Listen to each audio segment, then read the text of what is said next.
Hello everyone, and welcome back to the channel. Do you ever feel overwhelmed by the worries of life? That feeling like you're carrying a heavy weight on your shoulders and you just don't know where to turn? We all face moments of anxiety, uncertainty, and stress. It's a part of being human. But what if I told you there's a powerful tool, a direct line of communication that can bring you profound peace and strength no matter what you're going through? Today, we're going to talk about something incredibly special and accessible to every single one of us: prayer. We're not just going to talk about prayer. We're going to explore how to pray and understand the incredible power it holds. We'll look at the beautiful model prayer Jesus himself gave us and discover the promise of peace that comes when we connect with God. So where do we start? Sometimes the biggest hurdle to praying is simply not knowing what to say. We might feel like our words aren't good enough, or we don't know the right way to do it. Thankfully, Jesus provided a perfect guide.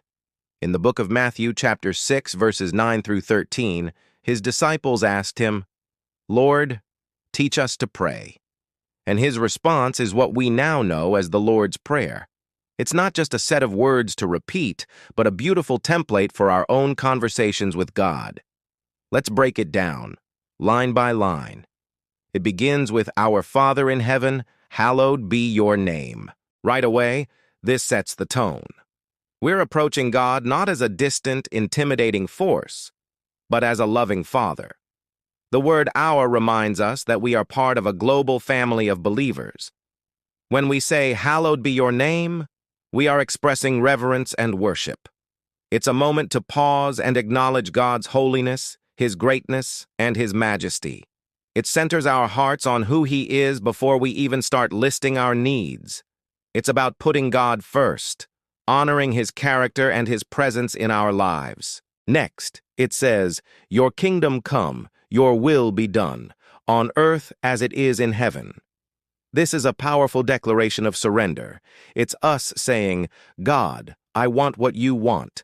I want your plans, your purposes to be fulfilled in my life, in my community, and in the world, just as they are perfectly fulfilled in heaven." This is a crucial step. It shifts our perspective from our own limited desires to God's bigger, perfect plan. It's an act of trust, aligning our hearts with His. Instead of just asking for our will to be done, we are inviting God's perfect will into our situation. Then comes the part about our daily needs. "Give us today our daily bread." This is a beautiful, humble request. Notice it says, daily bread. It teaches us to rely on God for our sustenance one day at a time. It's not just about food. Bread represents all of our needs: physical, emotional, and spiritual. It's about trusting that God will provide exactly what we need for today. This encourages a daily dependence on Him rather than worrying about a future that is in His hands anyway. It's a simple, faith-filled request for His provision. The prayer then moves to a vital aspect of our relationship with God and others.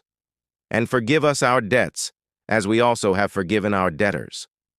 This is a two-way street. We ask for God's incredible grace and forgiveness for our own mistakes, our shortcomings, our debts.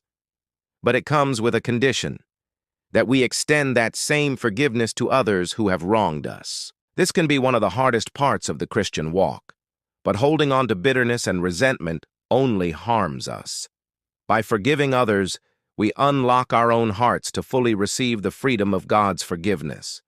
It's a powerful cycle of grace. Finally, the prayer concludes with a plea for guidance and protection. "And lead us not into temptation, but deliver us from the evil one." This is an acknowledgement of our own weakness and our need for God's strength to navigate the challenges and temptations of life. We are asking God to be our guide, to steer us away from paths that would lead us astray, and to protect us from spiritual harm. It's a humble admission that we can't do it on our own. We need His divine protection and wisdom to walk in a way that honors Him.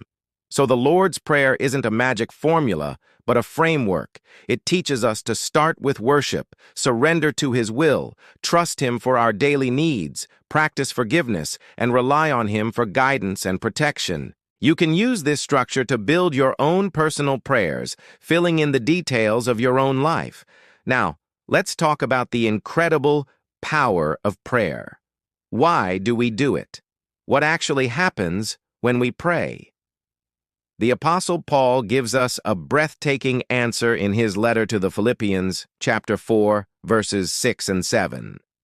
This is one of the most comforting passages in all of Scripture. He writes, "Do not be anxious about anything, but in every situation, by prayer and petition, with thanksgiving, present your requests to God, and the peace of God, which transcends all understanding, will guard your hearts and your minds in Christ Jesus." Let's unpack that.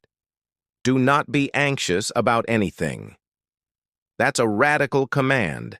In a world filled with reasons to worry, our health, our finances, our families, the future, Paul says, don't be anxious. But he doesn't just leave us there. He gives us the alternative, the antidote to anxiety. He says, but in every situation, not just the big catastrophic things, every situation, the small annoyances, the daily frustrations, the big life-altering decisions. Nothing is too small or too big to bring to God. How do we do it? By prayer and petition with thanksgiving. Prayer is our general conversation with God. Petition is making our specific requests known. We can be honest and direct. Tell Him what you need, what you're afraid of, what you hope for. But notice the crucial addition, with thanksgiving. This is so important. Even as we ask, we should also be thanking Him.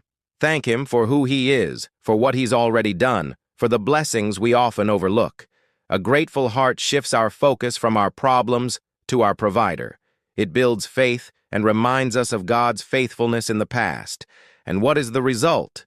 This is the beautiful promise. And the peace of God, which transcends all understanding, will guard your hearts and your minds in Christ Jesus. This isn't just a normal sense of calm. It's a supernatural peace, a peace that transcends all understanding. This means it doesn't make logical sense. Your circumstances might still be chaotic, the problem might not have vanished, but you can have a deep, unshakable peace in the middle of the storm. And look at what this peace does. It will guard your hearts and your minds. Like a soldier standing watch, this peace protects our emotions, our heart, and our thoughts, our mind, from being overrun by anxiety, fear, and worry. Prayer literally builds a fortress of peace around the core of who we are. So, when we combine the how from Matthew 6 with the why from Philippians 4, we get a complete picture.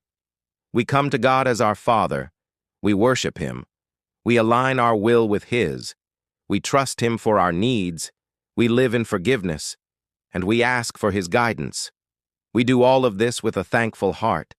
And in return, He gives us a peace that the world cannot offer, a peace that protects us and holds us secure in Him.